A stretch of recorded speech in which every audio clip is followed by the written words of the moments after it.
आज के लिए सोचा ये था कि हम चारवाक दर्शन पर बात करें, जो कि भारत का एक अर्थ में सबसे लोकप्रिय दर्शन है, एक अर्थ में सबसे बदनाम दर्शन है। दोनों बातें उस पर लागू होती हैं, और वैसे भी जो बदनाम है ज़्यादा लोकप्रिय वही होती हैं। आपको पता ही है, समाज में आमतौर पर ऐसा ही होता है।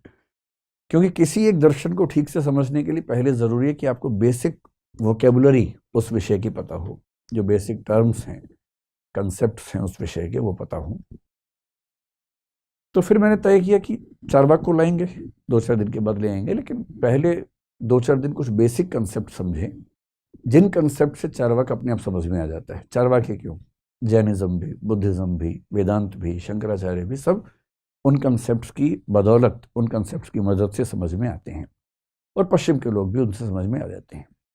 तो आज ये समझेंगे कि दर्शन का जो सबसे बुनियादी प्रश्न है, यानी कि अंतिम सत्य क्या है, what is the ultimate reality, ये सवाल क्या है, ये सवाल कहाँ से आया, इस सवाल का जवाब ढूंढने के लिए रास्ते कौन कौन से थे, कौन किस रास्ते पर चला, क्या जवाब ढूंढ के लाया, और क्या आज उन जवाबों की कोई अहमियत हमारे सामने बची है, अगर बची है तो कितनी बची है, ये सब समझेंगे।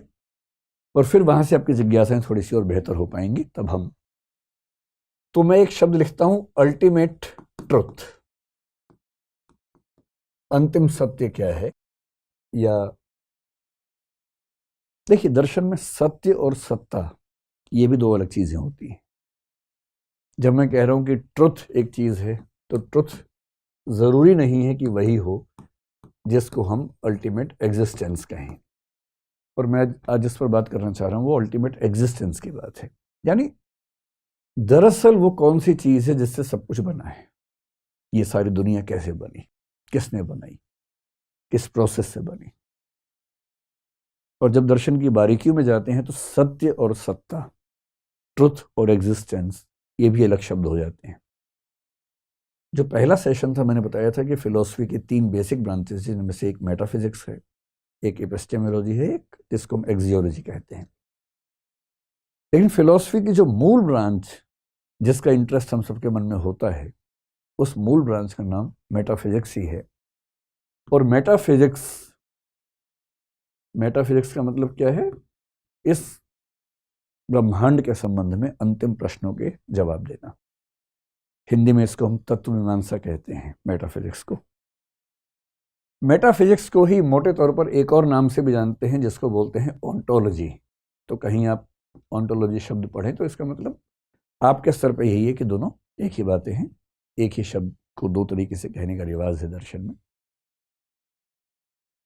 मेटाफिजिक्स के 3 मूल प्रश्न मैंने आपको बताए थे, जिनमें से एक प्रश्न है इस संसार के बारे में, इस कॉस्मोस के बारे में, ये ब्रह्मांड, ये जगत, ये संसार कैसे बना, किसने बनाया, क्यों बनाया, ये सारे सवाल।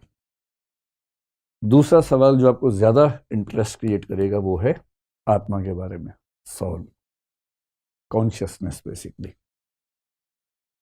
और तीसरा सवाल है ईश्वर के बारे में, जिसको बोलते हैं गॉड।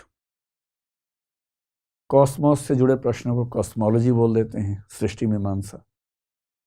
जो आत्मा से जुड़े प्रश्न हैं उनको साइकोलॉजी बोलते हैं, दर्शन में मनोविज्ञान।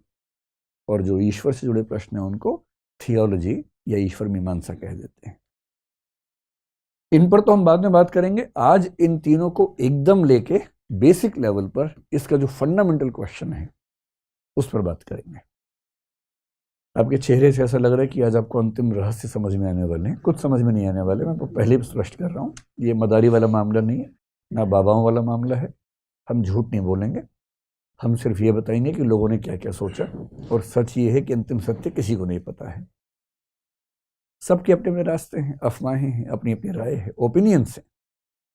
हमें तो बस ये पता होना चाहिए कि ओपिनियंस क्या क्या हैं, और हमें सब पता होगा तो कोई हमें गलत नहीं बता पाएगा, हम उससे सवाल पूछ पाएंगे। पढ़ाई का असली उद्देश्य पता है क्या, कि आप किसी से भी अच्छे सवाल पूछ पाते हैं। उसके बाद कोई आपको 4 बातें बताए तो आप 2 सवाल पूछ के पोल खोल सकते हैं। असली उद्देश्य ये भी तो है कि हमें कोई ऐसे थोड़ा ना बहका देगा, पता होना चाहिए। तो शुरुआत इस बात से कि अंतिम सत्य क्या है, अंतिम सत्ता क्या है। अब देखिए, क्राइसिस क्या है, ये प्रश्न किसके मन में आया। आज की बात अगर मैं करूं तो आपने भूगोल स्कूल में पढ़ा होगा, ज्योग्राफी पढ़ी होगी, साइंस पढ़ी होगी। और जब कोई मुझसे कहता है ना कि मुझे बहुत कॉन्फिडेंस अपने ऊपर हो गया, जब कोई मुझे मिलता है बच्चा कि मैं ये कर दूंगा, मैं वो कर दूंगा, तो मैं उससे बोलता हूँ कि बेटा भूगोल का पहला अध्याय पढ़ लो एक बार, और ज्योग्राफी का चैप्टर 1 पढ़ने के बाद कॉन्फिडेंस कम हो जाता है। कम होना भी चाहिए, जरूरत से ज्यादा कॉन्फिडेंस ठीक भी तो नहीं है ना। और उस अध्याय को पढ़ के क्या पता लगता है? पता लगता है कि इस ब्रह्मांड में असंख्य आकाशगंगाएं हैं, गैलेक्सीज हैं। उन असंख्य गैलेक्सीज में से एक गैलेक्सी जिसका नाम मिल्की वे है, वो हमारी गैलेक्सी है। उस एक गैलेक्सी में असंख्य तारे हैं, स्टार्स हैं बहुत सारे। उन तारों में से एक छोटा तारा जिसका नाम सूर्य है, सन है, वो हमारा पड़ोसी है। पड़ोसी मतलब 15 करोड़ वर्ष, मतलब ये किलोमीटर की दूरी पर लगभग। उस सूर्य के साथ जो ज्ञात ग्रह हैं वो 9 के आसपास हैं, उस पर डिबेट चलती रहती है। उन 9 ग्रहों में से एक ग्रह पृथ्वी है। उस पृथ्वी पर 1 ट्रिलियन के आसपास स्पीशीज हैं, 1 लाख करोड़ स्पीशीज हैं। उन स्पीशीज में से एक स्पीशीज होमो सेपियंस सेपियंस है। इस दुनिया में आज के समय में 800 करोड़ होमो सेपियंस सेपियंस जिंदा हैं, उनमें से एक मैं हूं। ये मेरी औकात है। हम सबकी हैसियत दरअसल इतनी ही है। कई बार भाव आता है मन में कि अरे मैं हूं तो दुनिया चल रही है, मैं नहीं रहूंगा दुनिया कैसे चलेगी। ये भाव आता है मन में, इस उम्र में ज्यादा आता है, आप लोगों की उम्र में। जब जब कॉन्फिडेंस ज्यादा होने लगे तो ये अध्याय पढ़ लीजिए भूगोल वाला। जब कम होने लगे तो मोटिवेशन की स्पीच सुन लीजिए कि तुम क्या नहीं कर सकते, तुम वो सब सुन लीजिए। उससे थोड़ा सा गुब्बारा फूल जाता है थोड़ी देर के लिए और अच्छी फीलिंग आती है। दोनों की अपनी वैल्यू है। कॉन्फिडेंस होना भी जरूरी है जीवन में, और एक सीमा से ज्यादा हवा में उड़ना ठीक नहीं है, ये भी उतना ही महत्वपूर्ण है। ये तो हम जानते हैं ना, उस समय के मनुष्य को नहीं पता था। जब फिलोसफी की शुरुआत हुई उसको नहीं पता था कि आकाशगंगा क्या होती है। उस बेचारे को क्या पता कि तारे कितने होते हैं। वो तो समझिए कि एक ऐसी दुनिया में किसी को जाके पटक दिया, जैसे आपने वो पीके फिल्म देखी होगी, शायद पीके नाम था ना उस फिल्म का। किसी और ग्रह से कोई व्यक्ति आके गिर गया बेचारा, और वो मीनिंग निकालने की कोशिश कर रहा है कि ये क्या है, मैं कहाँ हूं। तो आज से 3 लाख साल पहले जब होमो सेपियंस सेपियंस बना, और आज से करीब 70-72 हजार साल पहले जब उसके अंदर सोचने की क्षमताएं विकसित हुई, जिसको कॉग्निटिव रिवॉल्यूशन कहते हैं। अब वो एक प्राणी, निहत्था सा प्राणी है इस संसार में। सोचने की क्षमता उसके पास है, लॉजिक है, रीजनिंग है उसके पास। और वो देख रहे कि सूर्य है, चंद्रमा है, पहाड़ हैं, नदियां हैं, बरसात आती है, पशु पक्षी हैं, कई पशु आते हैं, हमला करते हैं।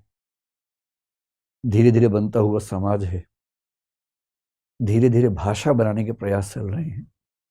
पहली बार राज्य बनाने का प्रयास चल रहा है जिसमें एक व्यक्ति शासन करेगा। इस पूरे स्ट्रक्चर को, इस पूरे संसार को समझने की कोशिश ये व्यक्ति कर रहा है। ये साइंटिस्ट नहीं है, क्योंकि साइंस का कंसेप्ट ही नहीं है। ये धार्मिक व्यक्ति भी नहीं, क्योंकि उस समय धर्म भी नहीं आया है। एक बेसिक बुनियादी दिमाग लेके समझना चाह रहा है इस रहस्य को कि मैं कहां पटक दिया गया हूं, मैं किस दुनिया में हूं, कैसे समझूं कि ये दुनिया क्या है, कैसे बनी, और मेरी इसमें क्या स्थिति है। मेरे आसपास जो लोग मर रहे हैं, क्या वो खत्म ही हो गए? हम आए कहां से थे, जाएंगे कहां, कुछ नहीं पता है। अब ऐसे में लोग क्या करेंगे? सोचेंगे, जिज्ञासा से भर जाते हैं। जिज्ञासा से भरे हुए इस व्यक्ति के पास इनपुट बहुत कम है। देखिए, एक वैज्ञानिक जब निष्कर्ष निकालता है, कैसे निकालता है? उसके पास लॉजिक है, रीजनिंग है, प्रोसेसिंग है, लेकिन इनपुट भी तो है बहुत सारा। रिसर्च करता है, एक्सपेरिमेंट्स करता है, उन एक्सपेरिमेंट्स के रिजल्ट्स के बेस पर उनकी प्रोसेसिंग करके सही फैसले निकालता है, सही निष्कर्ष निकालता है। इसलिए फिलॉसफी में कहते हैं कि जो चिंतक है वो 2 तरह का हो सकता है, या तो होगा मधुमक्खी जैसा, या होगा मकड़ी जैसा। और ये मधुमक्खी और मकड़ी का जो मामला है, स्पाइडर जो है, मकड़ी और मधुमक्खी को आप हनी भी अगर कहें, ये दो कंसेप्ट्स क्यों आते हैं फिलॉसफी में या साइंस में भी आते हैं? एक अच्छा वैज्ञानिक होता है मधुमक्खी जैसा, इसलिए वैज्ञानिकों का आदर्श है मधुमक्खी होना, काटने के लिए नहीं, मतलब मधुमक्खी होने का दूसरा मतलब है यहाँ पर। मधुमक्खी कैसे काम करती है? वो इस फूल पे जाके, इस पे जाके, इस पे जाके, इन सब फूल पे जाके उन सब से पराग कण लेके आती है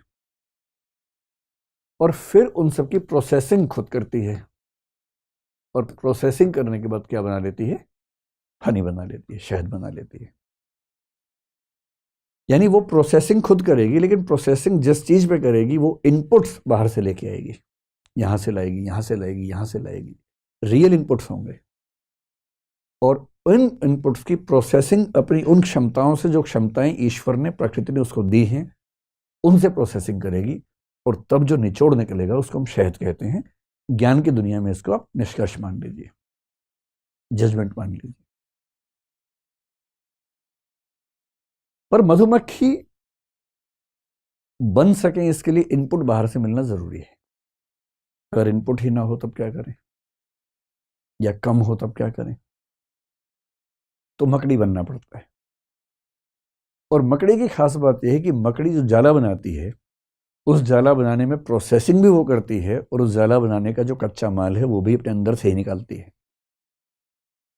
यानी कॉजेशन की दुनिया में, कारणता की दुनिया में, तकनीकी शब्द हैं, आप परेशान होंगे, बस ये समझें कि कच्चा माल निकालने से लेकर उसकी प्रोसेसिंग तक का सारा काम मकड़ी खुद ही करती है। फिलॉसफी में इसको बोलते हैं कि वो मटेरियल कॉज भी खुद है, उपादान कारण भी खुद है, और एफिशिएंट कॉज यानी कि निमित्त कारण भी खुद ही है, दोनों खुद है। इसलिए जब तक हमारे पास बहुत सारे इनपुट्स ना हो, बहुत सारे तथ्य ना हो, हम मकड़ी बन के काम करते हैं, और अधिकांश दार्शनिक मकड़ी के रास्ते पर चलते हैं।